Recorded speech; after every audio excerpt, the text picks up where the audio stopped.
Agar farzandlaringiz xotiningizni urug'lari kelganda chiroyli muomala qilib, kutib olib, jo'natib, sizni urug'laringiz kelganda esa qovog'ini uyib, yettisini yumib, nomiga muomala qilib tezroq ketsin deb kuzatib qo'yayotgan bo'lsa, bunday muomalani ular sizni xotiningizdan, ya'ni onasidan o'rgangan bo'lar ekan.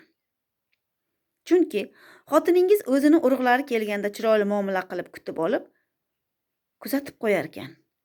Sizni urug'laringiz kelganda esa qovog'ini uyib, yettisini yumib, ichidan tezroq ketsin deb nomiga muomala qilib, erimni topganini yeb ichib bitirib ketadi bu qarindoshlari deb kuzatib qo'yar ekan. Farzandingiz bunday muomalalarni ko'rgandan keyin o'ziga xulosa qilar ekan. Demak, otamizni, ya'ni erkakning urug'iga shunchaki nomiga muomala qilsak ham bo'lar ekan.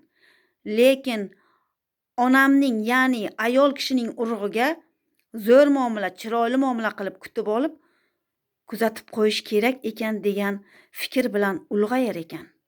Bu haqda sizning fikringiz qanday?